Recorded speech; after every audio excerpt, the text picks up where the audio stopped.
Dean Mel Sta.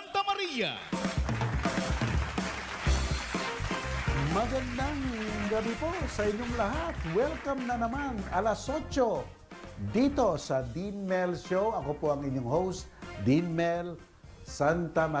At samahan niyo po kami sa isang oras na solve na kwentuhan. Nakikita po tayo sa Signal Cable Channel 1, 1PH at saka po sa Facebook at YouTube channel ng 1PH. Napapakinggan sa Radyo 5 92.3 News FM. Kaya po napapanood, napapakinggan literally sa buong mundo. At ngayon po, we have a special guest. At itong special guest po, ito ang dahilan kung bakit ako excited ngayon. Sapagkat nga po ay itong isang taong to ang humarap sa mga hamon ng buhay at parating nakakalagpas at nananalo. Kaya idol ko to. Idol ko to. Talaga pong survivor siya. Survivor siya sa napakadaming mga challenges. Iyan po. At hindi lang po siya broadcaster, siya po ay isang entrepreneur at isang restaurateur at isang Pisces man, sabi niya, at saka isang tatay at dad at mentor. At nagbibigay pa nga po ito ng mga lessons kung paano maging effective broadcaster or presenter. At gusto ko nga po mag-apply dun eh. Pero medyo matanda na ako, pero tutoring na lang sa kanya, pwede naman siguro. Well, anyway po, alam niyo po, ang tao, kanya-kanyang hamon yan. May hamon ng doktor, may hamon ng abogado, may hamon ang mga public service people, ang mga media people, may hamon ng mga arkitekto. Iba't ibang uri po ang hamon yan at iba't ibang uri rin ng lasa at tingin at ampag sasangga o kaya pagtatagos sa mga hamon na yan. Lalo-lalo na po ang mga broadcaster. Sapagkat po sila po ay nakalantad. No? Nakalantad sila, napapakinggan ang boses nila ng madla, nakikita ang pagmumuka nila ng madla na rin at syempre po kaya ang mga kilos nila ay talagang may cadence para na nga po maging maayos rin ang kanilang buhay. Ano po? Dito sa itong guest po natin tagal rin ito sa broadcasting.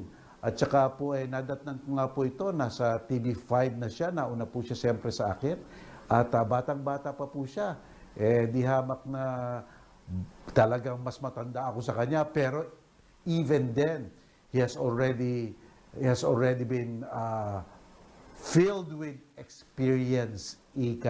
Experience not only in broadcasting but life as a whole, no? Tsaka hindi siya takot talagang humarap ng mga risky situations para po sa ikauunlad niya, no? Kamukha nung musician rin siya, naggigitara rin siya, at kumakanta rin siya. Very creative ang mind, which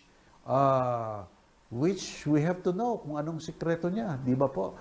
Yung mga management style niya at papaano niyang natitimpla ang kanyang buhay-trabaho at buhay-pamilya at para buhay niya para sa sarili niya.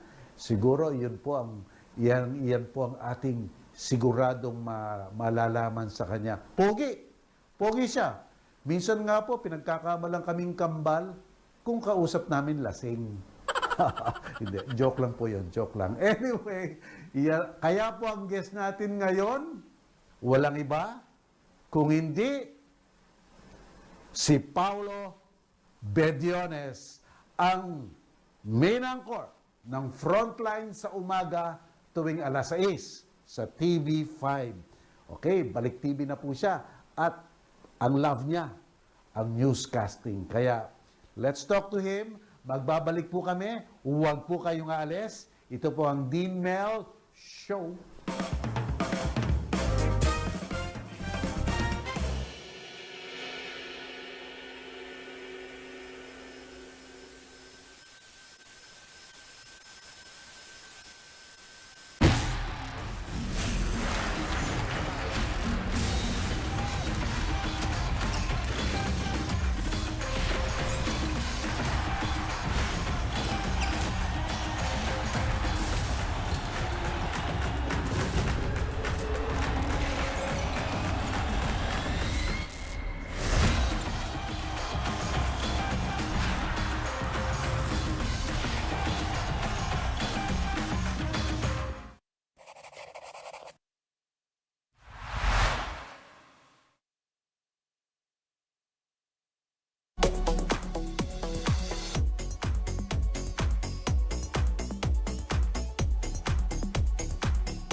Nagbabalik po kami mga kapatid, kababayan, buong mundo.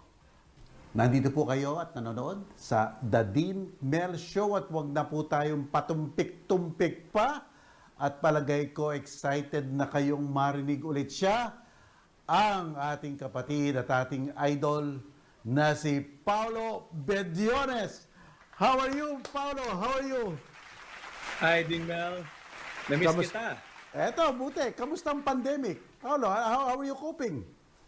Well, you know, just like everyone else, there are a lot of adjustments that have to be made, a lot of sacrifices, but you know, we've been very, very blessed. No? I like the intro. Yun nga lang, siguro may correction lang. Hindi ako singer dahil yun ang reason ko ba't ako naging host. Hindi ako kumakanta. Oh, talaga ha.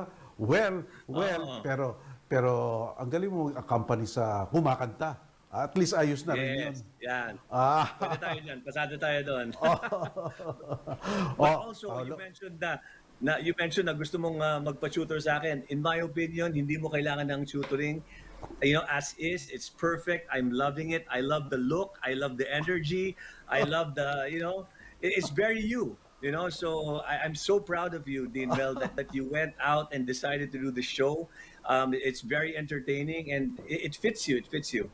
Alam ba, Paolo, nag-ano ko dito ha, in-audition ko to ha, tsaka pinitch ko to ha, and sabi nga nila Ma'am Shena Olaso, sabi niya, iba to ha, iba. Well, you have to reinvent yourself. Ganyan lang ang buhay. And it requires real strong conviction talaga. I mean, you know, to create your own brand, to create your own personality. And the great thing is your personality shows doon pa lang sa intro spiel mo. Ikaw na ikaw yun Kaya natutuwa talaga ako, Attorney Mel. Oh, thank you. Okay, eto Paolo. In this show, meron kaming dynamite question. Sure. Dynamite question para sa'yo. And this is the dynamite question. You are now, as sa tingin ko lang at least personally, you are now the greatest comeback kid in TV history, Philippine history. Ano masasabi mo dyan? Well, like I said, you know, we've been very blessed. There are a lot of things that happened in the past, 5 years that I've been away from television. But I think one of the biggest reasons why I never stopped dreaming of a comeback would be, you know, the occasional Grab driver asking, "Okay lang ka babalik sa TV?" You have your, sa bank, you have the teller asking, "Oh, Sir Pao, kailan kayo magkakaroon ng bagong show? Excited na kami." You have a security guard screaming, "Oh, sir, extra challenge or extra extra." And then, some street vendor will shout, "Survivor Philippines." So, Yeah. it makes you think. It makes you think that parang, maybe I could return. You know how it is, Attorney Mel, na may vision ka talaga. Oh. But you just don't know how or what's going to happen for you to get there. And that's how it was with me. I had no idea when the opportunity would come, but I just had this vision and I hung on to that vision that, one day I will be in front of the camera again in the studio with all the lights and I'll be doing what I love doing. Alam mo, Paolo, no? It was a 5-year period, and that's quite long, huh? That's quite long. Yes. And can you get us back to that thought process of the start of that 5-year hiatus? Yung unang-una, Well, what was your thought process? What was that thing that really hit you? How did you cope with that? Well, at a certain point after the controversy that happened in 2014, I never really got to recover from it until about 2016 when I finally decided that I had to take a break from television. I realized that it wasn't anymore good for my mental health. It wasn't good for my physical health. And I wanted to come up with an activity, or I wanted to do something that would make me feel like I was productive, or that I was accomplishing something in life. And in 2016, that's when I decided to enroll and, thank goodness nakapasok ko sa AIM, a Master's in Entrepreneurship. It's an 18-month course. and it was very challenging and eye-opening for me.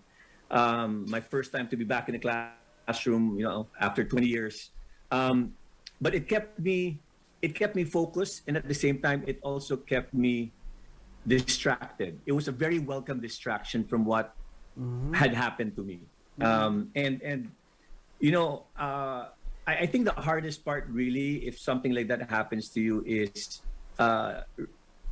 forgiving yourself. And then just trying to make, it's going to be really hard to make sense of it.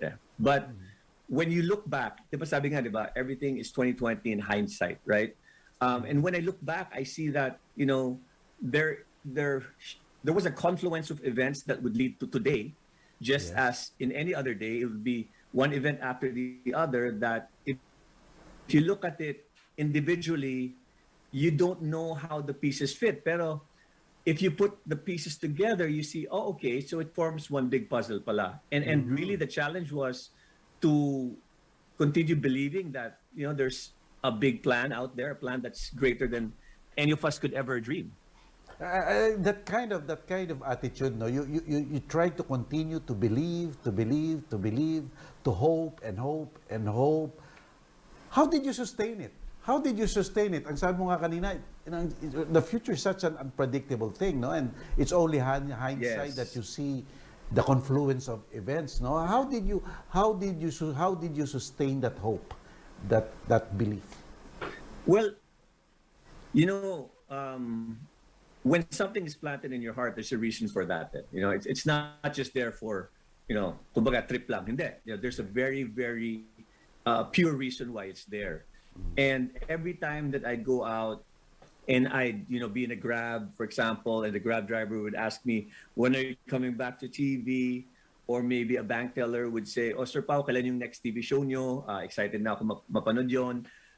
You'll have a street vendor, screaming the taglines of my show, whether Survivor or Extra Challenge. Same with the security guard. So, it got me thinking na, what, maybe my time is not up. Maybe I just really have to take a break.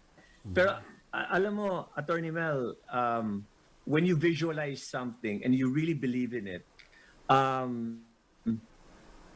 it becomes concrete one day.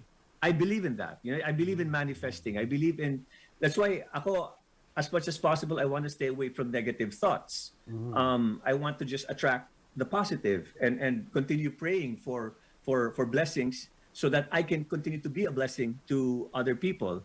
I'm sure for some people listening and watching, they're like, oh, that's a lot of fun, mumbo jumbo and whatever. But it worked for me. Why can't it work for other people? Yes. Just to set that positive mindset there. But also, when we visualize, like I said, when I visualized coming back to television, I didn't know what the path I had to take to get there, to get back there. I didn't know what I had to do. I didn't know what had to happen. I didn't know when it would happen. I just knew it would happen. Wow. And that day that I got that call and the offer, it was the easiest yes ever in my life. I don't know how long this stint is gonna last, but I'm gonna do my darndest best to stay as long as I can. Not many people have a second chance at this kind of career. Yes. And I guess your motivation comes from a wide spectrum. Your motivation will come from people who just adore you, love you, support you, care about you, and believe in you, have so much faith in you. Correct. And then the other side of the spectrum of motivation would be people who wrote you off, people who said, wala na yan, laos na yan, or people who would say nasty things on social media. For some, it would destroy you. But for others, they would take it as fuel to motivate themselves to push even harder.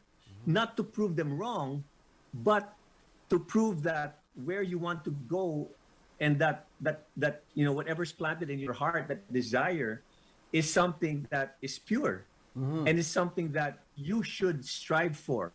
Oh, that's a very good insight, Paulo. No, the negative and the positive can really blend to create that single focused motivation. No, single focus motivation for you to continue to believe, no? To believe in yourself.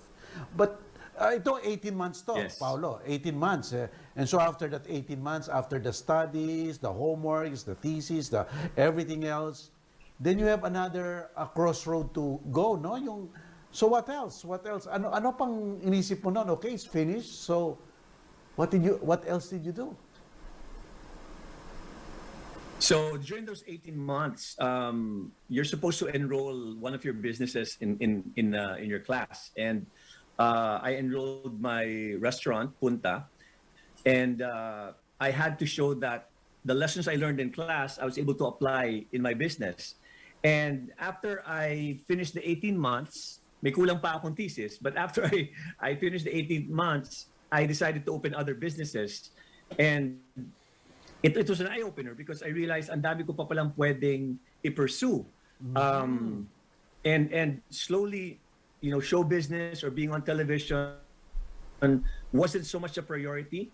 It was still there, that itch that I wanted to scratch. That's why once in a while I'd host a pageant or I'd host a special show here and there, but never like a regular show, never like something that came with a contract. So I started opening up mga production houses, tech companies. I opened up trading companies, different businesses really, and the intention really was to try to come up with businesses wherein I could involve as many people as possible. Some succeeded, some didn't, and over the course of several years, I was able to grow my production house. I was able to grow the tech company as well. And now, I have, I guess, 3 thriving businesses. We have Punta. I have my other company, EI2 Tech, which is the production house. And, we're trying to do our best to come up with innovative solutions. And that's where I find my challenge now, to come up with innovative solutions, especially during the pandemic. Well, alam mo, no, it's such a remarkable thing when this was supposed to be an abyss. Talagang wala, zero, blanco. And then parang you just filled it up with so many things. Ngayon now that you have become a businessman, naisip mo ba before to settle na lang in business and okay, probably the camera is not for me. Sige, I'm doing good here. At least I am active, my mind is active. Did that ever cross you? That okay, this is it. This is the pivot. Oh, many times. I would consciously try to ignore the fact that I missed being on television. Then I found myself creating businesses wherein that itch that I wanted to scratch, the opportunity presented itself, because I would be teaching my students how to be on camera. And to do that, I had to be in front of a camera. So, nung naramdaman ko na naman yon, habang nagtatrain ako ng mga estudyante ko, bumabalik na naman yung hilig. Bumabalik na naman yung desire. So, alam mo yung parang, you're trying to forget it, but kumukuha ka ng brick para ipukpok sa sarili mong ulo. And it came to a point na, I had to really accept the fact that, you know what, you want it. You still want it. There's nothing wrong with wanting it. It's still there in your heart. So, one of the really key elements of everything that's happened to me in the past, 5 or so years, it's got to be prayer, Attorney Mel. And not just any prayer. It's got to be a specific prayer. And something I teach my students is PGHFC, right? PGHFC. So P is patience. You pray for patience. PGHFC. So P is patience. You pray for patience.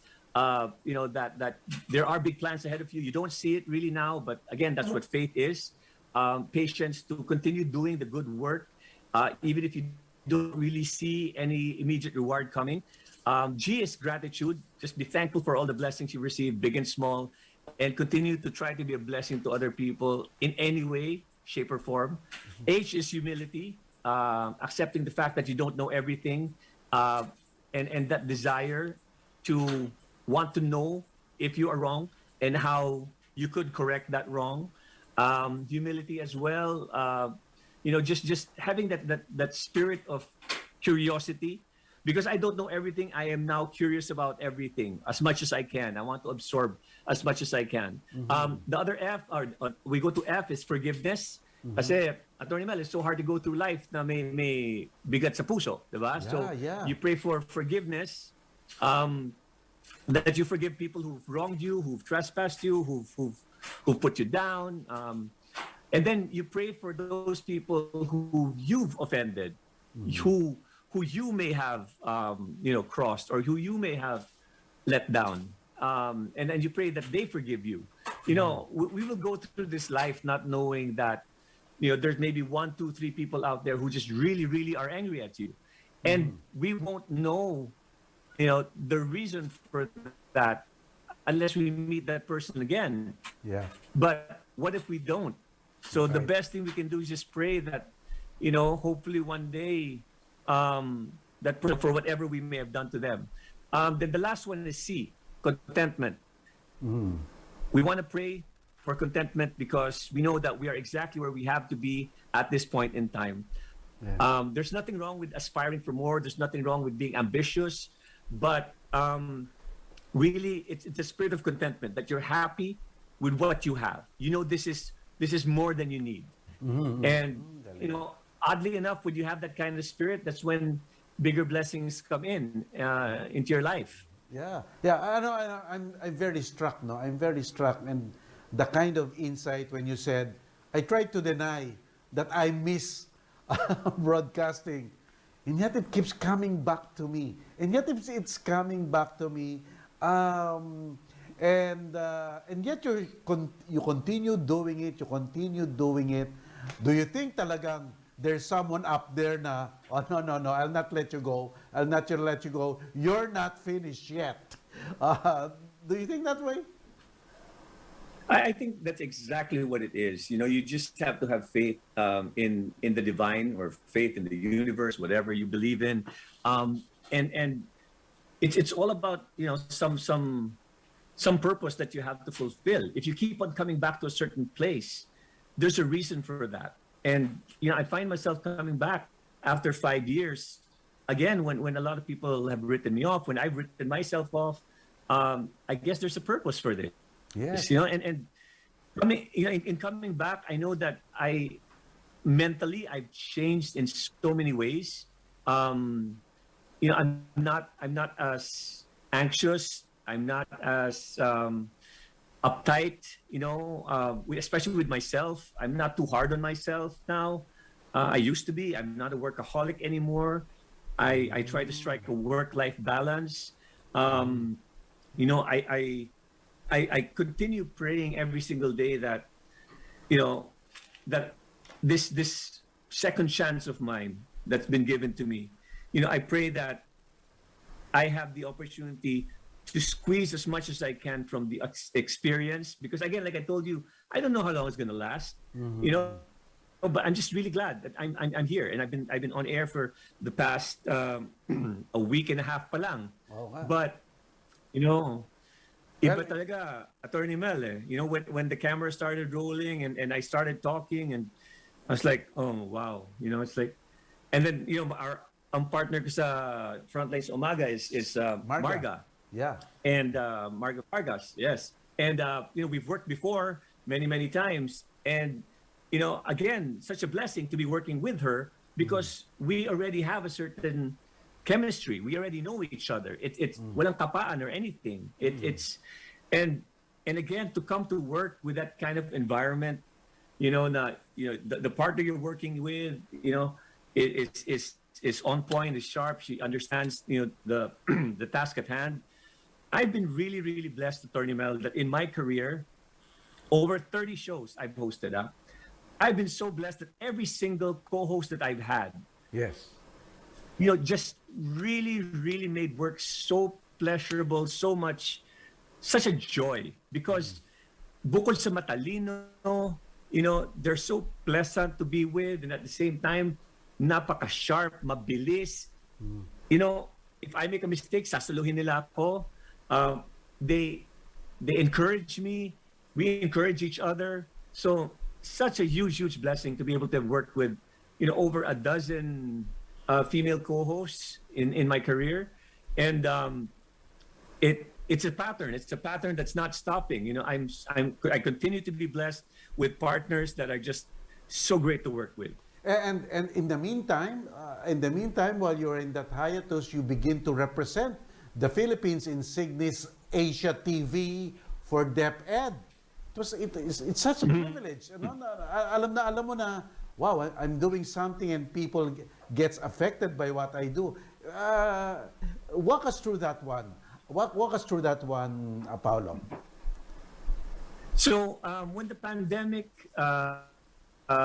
was starting here in the Philippines, or the quarantine period was about to begin, the Department of Education, realized that face-to-face classes will have to probably come to a halt, no? And they were trying to come up with different solutions, and one of the solutions they came up with was a blended learning program, basic learning continuity. So ang naisip is, okay, so you have modular, ito yung mga self-learning modules, there's online, with a laptop and a webcam and a teacher teaching, and then you have television and then radio-based instruction.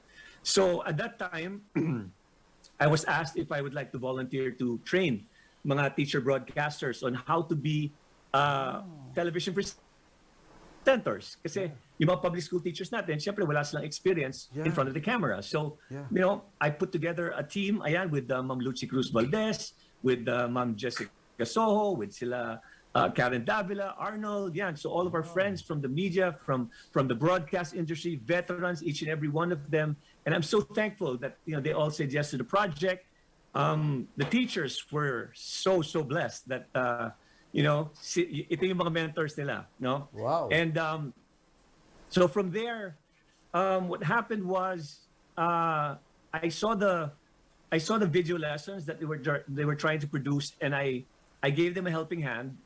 And I showed them, what it could look like, And then from there, they decided to go through the government procurement process so that my company could produce all of these episodes for them. Yeah. So that's what we're doing. To date, we have produced probably over 2,000 episodes. Wow. That have aired on Signal. They've aired on IBC 13. Soon is going to air on For the Box, the GMA. And that's where the learners, the parents, and the teachers can watch all of these video lessons. So, Attorney Mel, that's across all grade levels and across all subjects. Wow. And again, diba, I was saying, we pray that we can be a blessing to so many more people. Because of the pandemic, what happened was we were able to take in people who lost work from ABS, people who lost work from other networks because they were cost cutting or whatever it may be. We took in producers, video editors, graphics artists. So over 300 ang nabigyan natin ng trabaho. That's great. So from there, so you have the production team, then you have the teacher broadcasters, and we presented it in Korea. Pinakita namin kung ano yung ginagawa natin dito so that the students can continue learning in the comfort of their homes. Yes. And after presenting, there were, I think, if I'm not mistaken, there were about 11 countries that presented at that in that conference. We came out as the winner because they saw na okay, these lessons were adhering to the values of the Department of Education, yung makajos, makatao, makabayan, makakalikasan, right? And then they also saw that we were empowering the public school teachers, teaching them a new skill, and enabling them to be able to do this kind of instruction, which is very challenging. So it wouldn't have been possible if it weren't for the teamwork of over 1,000 people. Galing Attorney talaga. Mel. So again, such a blessing. Yeah, it's such an inspiring thing. Pero hold on to your thought, Paolo, because magagap muna tayo. Sandali lang po ito. Huwag po kayong alis. Wow, nakakabitin ang mga pinag-uusapan natin dito. Babalik po ako.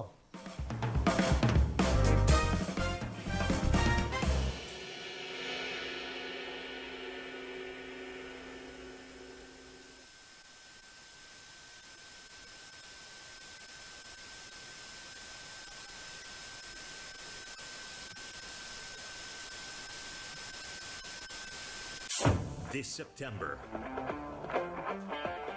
Handa na silang magpakitang gilas. See them compete. Give their all.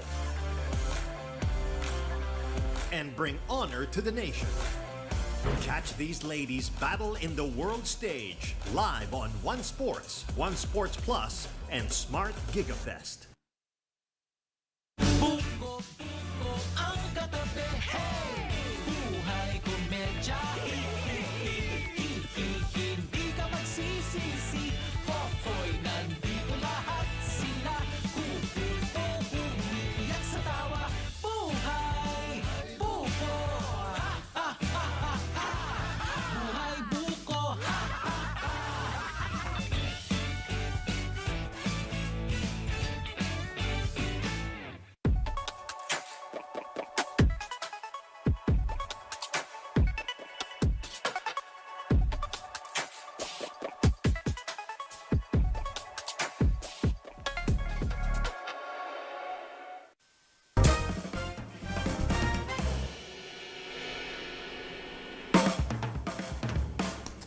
Nagbabalik po tayo dito sa ating palatuntunan and our special guest, Paolo Bediones. Paolo, okay, such a blessing, such a blessing. You empower people, you have that kind of activity that, that help teachers in this pandemic and ultimately will have a chilling effect on students and the parents. It's so nice. But how about you personally?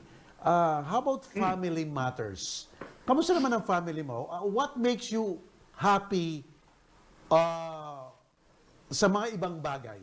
What makes you happy? Well, who would have thought that during the pandemic I'd end up calling myself, Papa? We were blessed to wait lang. Inom lang tubig. Okay. So we were blessed to actually be able to take in a beautiful baby girl when she was 6 months old. And my partner and I, Lara, it didn't really take a lot of conversation. There she is, and there's the beautiful baby. It didn't take a lot of talking. We just looked at each other and we knew that this is what we wanted. We've been trying for several years, actually, but again, I'm 47. We're at that age where it's very difficult to conceive. But we continued praying every single night. Lord, sana we can start our family. That's the first prayer. Then the second will be, Lord, sana we can be a blessing to so many others. And that's exactly what happened. And again, like I said, your plans are nothing compared to what plans He has for you. Mm-hmm. And when this opportunity came to again be a blessing to someone, to a baby girl, wow, that's the reason why I get up in the morning. Well, now I get up much earlier because of the morning show. But alam mo yun, yung may dahilan ka na talaga para bumangon, magtrabaho, and then you just want to go home early and just be with her. So look at that. That's in Baguio. That's and her name is Avery, di ba? Avery. Yes, Avery. Ang sabi ko ang nga nickname niya Barry.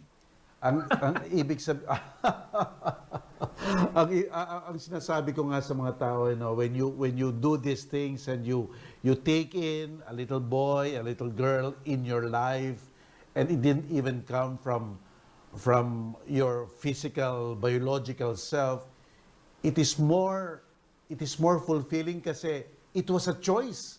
It was a choice na hindi mo naman kailangan gawin, and yet there's just somewhere up there or some thought in you na I like this one. Can you describe to us the you're feeling now as a dad? Oh, I know that you're excited ka na. Anong perspective mo ngayon because of Avery sa trabaho mo, sa mga kaibigan mo, sa pamilya mo?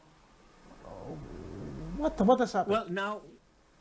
Well, first, nag-gets ko na yung mga batchmates ko na post ng mga picture at mga video ng mga anak nila. I get it now. because that's what I'm doing. Second is you now have a sense of purpose, right? Before you'd be working hard to secure yourself a future, right? Maybe get yourself a nice house or a car or whatever. Now you're trying to secure, the future of this child and your family, and now it's so much more fun because, I'm watching this little girl grow up in front of me, and she's growing up so fast. We're learning so many things together. Look at that. That's when she took over my chair here, and decided to watch Garfield on my screen. I'll drop work. I'll drop work for her, just to play with her, even for a while. And again, it just gives me so much joy to be able to carry her, to be able to play with her, to be able to put her to sleep. Alam mo yung marinig lang yung salitang papa, tapos nakatingin sa'yo, as in nakatingin sa'yo, those eyes are looking at you, and she goes, papa, papa, and oh my gosh, ubos lahat ng pagod sa katawan. Tanggal lahat. Tanggal talaga. And yung perspective talaga sobrang change, And the rest of your family, your sisters, your father, your parents, how do they take this development in your life? I'm sure you're very proud. Oh, they were very, very excited. I guess I'm overusing the word blessed, right? But there's really no other way to say it. I've been blessed with a very supportive, loving family. My mom is in Washington State with her husband, my Tito Robert. My dad is here in Manila with his wife naman, my Tita Sharon. My sister Sandy, she lives nearby, so we see each other every single day. My youngest sister got married recently, so we hardly see each other. Siguro mga once a month, but because of the pandemic, mas mahaba na yung duration. And then my ate, she's in Paris with her nephew naman, si Rafael.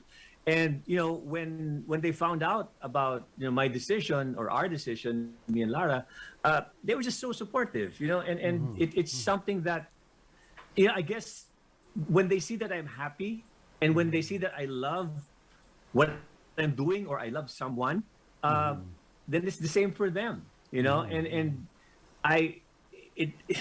basta sobrang blessed talaga na it was such an easy thing for them to just be happy for me. Alam mo, It was such a natural thing for them to be happy for me. Paolo, your life is up and down, and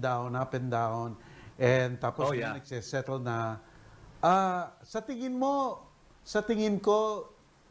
mo ba may masusurpresa ka pa? Ay, ibig sabihin, masusurpresa ka pa sa ibang mga pangyayari? I mean, is there any other surprise that you want to meet? Well, ako, Attorney Mel, after what I've been through, at best, I'd like it to be proof that, no matter what you go through in life, no matter how hard or how hopeless it may be, or no matter how depressing it may have made you, or how depressed it may have made you, there is a way out of it. It's so hard to explain, Attorney Mel, what I had to go through mentally, and what I had to do to be able to forgive myself. And I know that there's some people who probably have never forgiven me even until now for what happened. And I don't blame them for that. I've apologized profusely, but again, these are things that, are out of my hands, basically. But, when you go through something like that, it changes so many things in your head and in your heart. And then you just try to make an even more deliberate effort to be a kinder, a nicer person to other people. You try as much as possible to be even more patient. It's a very humbling experience, Attorney Mel.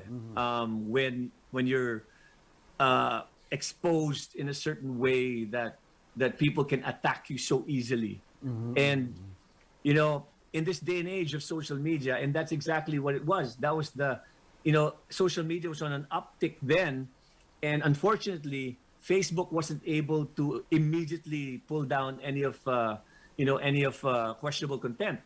At that time, it took a while, Kaya mabilis kumalat ang mga ganong klase mga material. And it was so difficult because, you go through life in my career on television wherein, it was nothing but accolades, nothing but accomplishments, nothing but praises. And then you make that one mistake and all of a sudden you feel like everything that you've done is now totally erased, you absolutely have no credit for it anymore. And then you'd be reading the comments.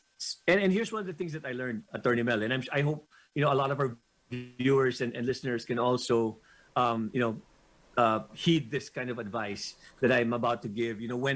When we read certain things about ourselves, we can have about 1,000 or 10,000 or, positive comments, but unfortunately, human nature will make us focus and basically magnify the negative, even if it's just 1, 2, or 3, even if it comprises just a small percentage of all of the comments that are out there. And that's just really how we are, So my word of advice is appreciate those that have expressed their love, support, understanding, belief, and faith in you, because they're the people who will just continue pushing you up. And then those, who have nothing but,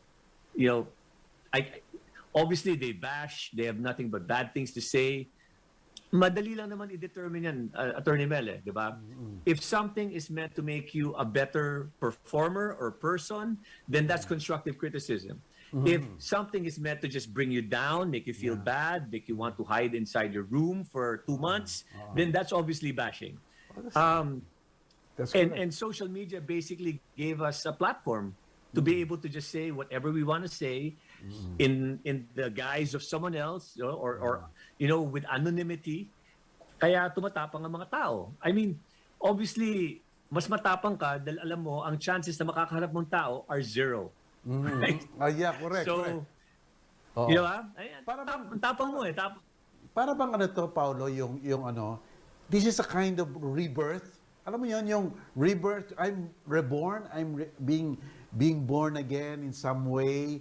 Na do you feel like, okay, probably it's good that it happened to me when I was, about 39 or 40. Now I'm still young and para pang fresh start, new page, blank pa yung libro mo. You're about to fill them all up again. Do you think that way? Yeah, but I don't think of it in such a way, Attorney Mel, na parang I want to forget about it. Because a lot of the things that have happened in the past, that's exactly what has made me into who I am now. And to try to put that aside or sweep it under the rug is doing a disservice to whatever purpose that had in my life. Wow, I know it had a purpose. And I guess whatever I'm experiencing now is a manifestation of what that purpose is. Whether it be me encouraging other people, that, there are ways out of ruts. There is a way to get up from being down. Whether it's simply me just believing in myself even more, that no matter how low, you may have gone, there is a way up. Diba? Sabi nga nila, diba? When you hit rock bottom, there's no other way to look but up. And that's exactly what I did. I looked up and I saw, I saw all the people who loved, appreciated, cared about me. And that's where I put my focus on. And that's what helped me get out of that rut. That, and of course, like I said, prayer. Alam mo, Paolo, you surprise me. I've never seen you talk this way ever before. I mean, since 2010. My God. So, it really, I mean, the depth, the insight, and as a matter of fact, I'm telling you right now, I'm getting some revelations in my head, no, and I'm jotting it down. It's such a remarkable experience, no. But at this point, Paolo, at this point of our show, my show, we Yes. have what we call the Dean Mel Challenge. Okay, itong challenge namin sa iyo, Paolo, ito. what we will do is we will give you certain situations, topics, certain situational things, and Okay. give advice. Give advice. Sure. Sure. Certain situational things, and just give your spontaneous advice. Okay? Let's go. Okay? That's Game. what we'll do. Okay, ready? Okay. Situation number 1. Paulo's career advice to people, their career advice. Well, a lot of people that I've spoken to, they really want to be able to find their niche. They really want to find, somewhere where they can excel. My career advice is, number 1, you have to make a decision and accept that decision that you make may take years before it reaches a certain point of fruition. We cannot be impatient. My advice is, whenever we try to come up with a decision, when it's career related, when we have made that decision, let's continue enhancing ourselves, engaging in activities that can make us a better performer or a better artist or a better workmate. There are so many ways to be able to add to who we are in a positive way. So that's my advice, really, to be patient. I've talked to a lot of people in the past few months, and they seem to be hopping from one job to another, trying to search for their purpose and meaning. They won't find it by hopping around. You usually find it when you ground yourself somewhere and you focus on a particular task or a particular job, and you find out the many ways that you can either love this job or develop a passion for it. And I like what Mark Cuban said. Do not follow your passion, follow your effort, right? Wow. So try to see where you're exerting your effort on, and that may be exactly where you should be focusing a possible career in, or maybe opening a business idea in, right? So I said we can be passionate about so many things, but then if the realities of life, practically dictate that no, hindi pwede mangyari. For example, if I were, say, vertically challenged, and then my passion was basketball, and I wanted to make it to the NBA, iilan lang talaga ang magsibog sa mundo, or Spud Webb, right? So there are certain limitations to the saying na you can be anything you want to be, right? There's always a caveat to that. So let's try to find out saan ba ang pag-exert natin ng effort, and then that's where we put in the work. That's where we put in a possible career. All right. Oh, wow. That was great, actually. All right. Situation number 2. Relationship advice. You know what? I've said many times before that when it comes to relationship advice, your parents are really the best source of advice. And I, again, am so blessed that I have my mom to talk to, my dad to talk to, to ask for advice. But personally, for me, what I've learned is that it's really about openness of communication. There are some days wherein you just want to strangle each other. There are some days when you just want to, you know what I mean? Like just leave the room and just not talk. These are natural, normal things. There's nothing wrong with them. The key is in communicating constantly and having it open. But when I say communicating, you also have to find the right timing in communicating. Hindi pwedeng, nag-away kayo, tapos agad-agad communicate and labasan. Minsan, lumalala pang sitwasyon. So there are times that you do have to, let cooler heads prevail, and then just decide, okay, tahimik muna, you'll be in that room, I'll be in this room, and then pag-isipan natin nangyari. And then sooner or later, one of you is going to come out and say, I'm sorry, my bad. That was my fault. That's on me. So my relationship advice would be that maintain an open line of communication and be humble enough to admit when you're wrong. Kasi more often than not, that's what it takes. It just takes one of you admitting that you're wrong, and then It's all good. Wow, very good. All right. Situation number 3. Family advice. Ayun naman, family advice. Family advice. Well, you know what? One of the challenges this pandemic is really we don't get to see family as much as we'd want to. My dad, the last time I saw him physically, was more than a year ago.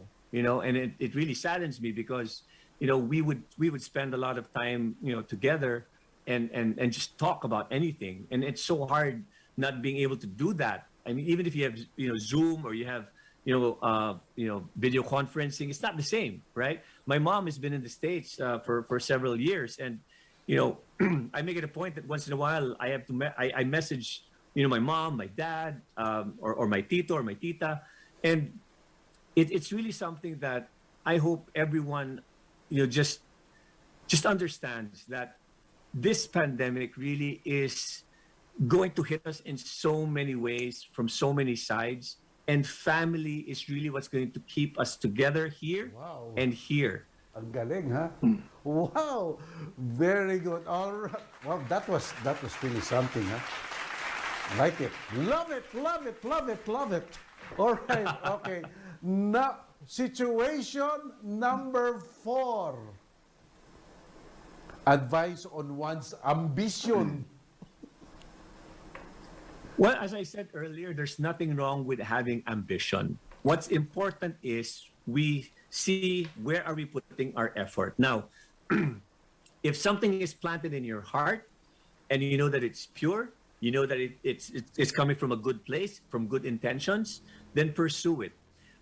If it's ambition to become a businessman or ambition to climb the ladder in the corporate world, you have to find the right kind of balance so that you're not stepping on people's toes to get there. You're not taking advantage of people to get there. Because if you get to the top and you know that you got to the top because you used people or situations as virtual stepping stones, it's going to be very lonely at the top because no one's going to be celebrating with you.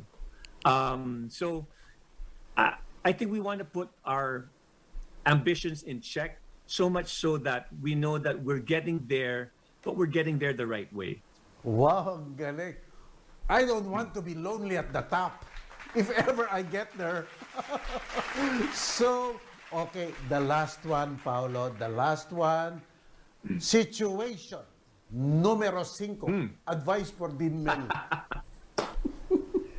My advice? Bakit Wow. pinali yan? Pambira, no? Well, anyway, I want to hear. No, my advice is, continue doing what you're doing. I watch you and I see that you're doing this with so much joy, and it makes me happy, having worked with you, having known you for several years. And, I have to say, this is something that not many people would jump into. It's a very challenging field. When you talk about creating your own show, using your own brand with your own name, that takes a lot of guts. And my hat's off to you, Attorney Mel, because this show is definitely you. And I'm excited to see what iterations would come in the next few months or the next few years of your show. So my advice would be continue having that childlike desire to explore and discover new things, especially about yourself. Because, we go through life thinking, alam na natin yan, been there, done that. But ang dami pa nating pwedeng ma-discover sa buhay. So, personally, I'm excited for you because, with all these people you're interviewing, you're going to be learning and picking up so many things from them. And I'm sure they're going to be learning a lot from you as well.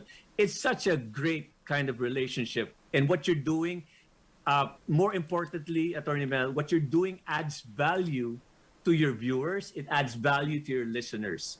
And because of that, this will thrive. This will prosper. Wow! Thank you. Whoop! Naku! I fell off my chair. Teka, wow, that was an earthquake.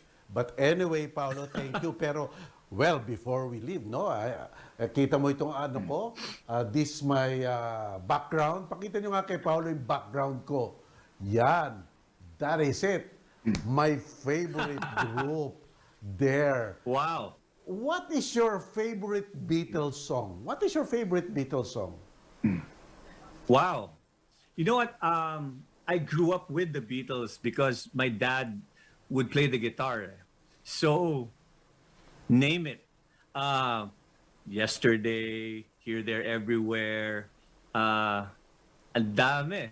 Sample nga. Off the top Sample of nga my ng head, I Here, don't- There, Everywhere. Here, There, Everywhere. Sample nga ng Here, There, Everywhere. Aba. To lead a better life. To lead a better life. Di ba ganun yun? Kukuha ba akong gitara? Pwede nga a cappella. To lead a better life. Yun eh. Di ba? Ano ba yun? Ano may lyrics nun? Hanapin natin. To lead a better life, I need someone Ang ano ka- to be there. Ang ano kasi, Atty. Mel, kinakanta ko ngayon, mga nursery rhymes eh. Okay, ito. And I'm not kidding. Alam mo yung kinakanta yung mga Fi-di-da-di-da-do-da-di-da-do. Yan, yung mga grasshopper and ant. Yan ang mga kanta natin Okay, ngayon. ako Hey Jude. Hey Jude na lang. Hey Jude. Hey Jude. Hey Jude, don't... Ano bang lyrics nun? Ay, Make nako. it bad. Oh, Teka. To lead bigyan natin ng lyrics si Paolo. Isip tayong kantang madali-dali. Kasi medyo masakit ang aking lalamunan. Pero kayo, Atty. Mel, ano yung favorite Beatles song nyo? Ako, favorite Beatles song ko? Teka muna. Favorite Beatles song ko, yung I've Got a Ticket to Ride. I've got a ticket to ride. Yeah. That's I've nice. got That's a nice. ticket to ride.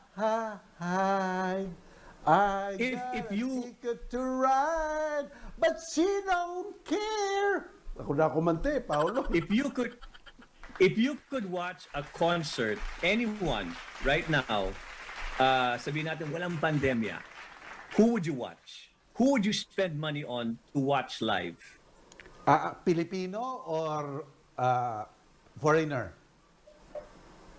Both. Give me a Filipino performer, give me a foreign performer. Ito, gusto ko Baka talaga Ariana to. Grande ang sabihin mo, ha? Filipino performer, gusto ko to. Gusto ko to.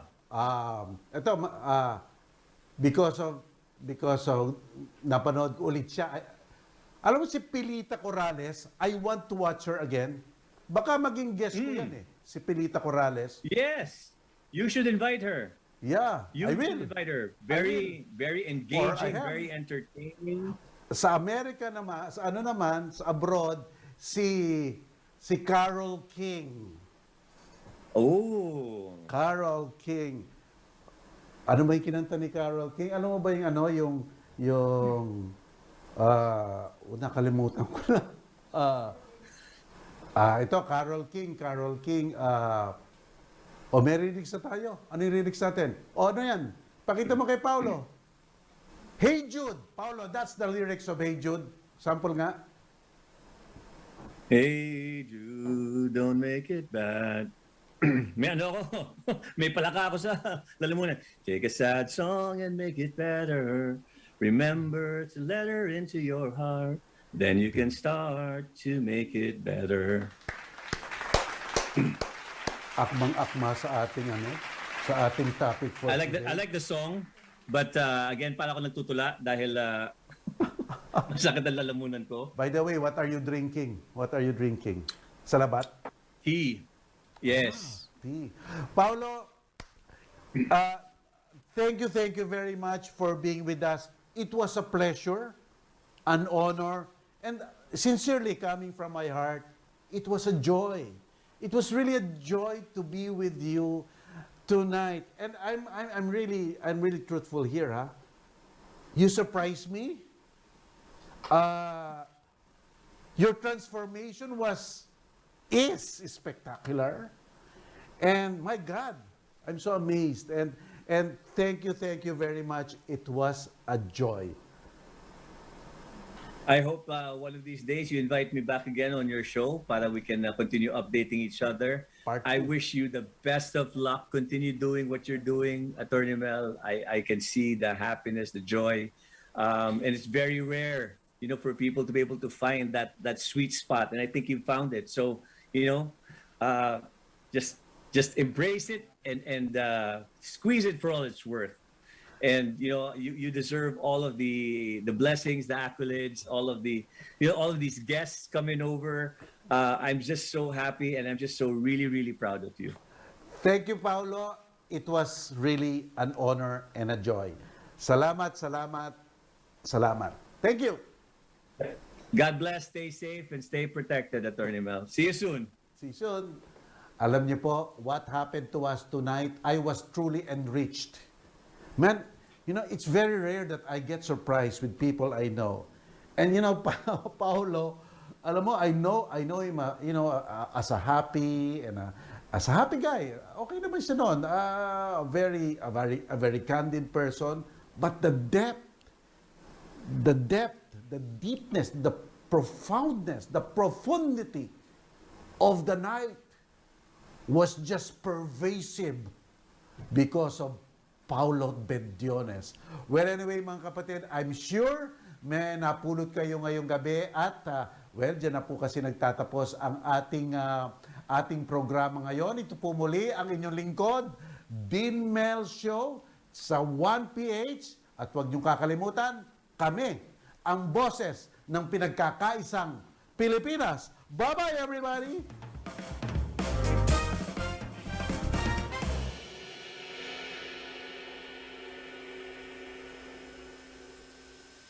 Dahil naman sa patuloy na epekto ng pandemic, iginiit ng Pangulo na umaabot na sa 2 bilyong piso ang nawawala sa ekonomiya ng bansa araw-araw. Kinumpirma na ng Department of Health na nasa bansa ang bagong variant ng COVID-19.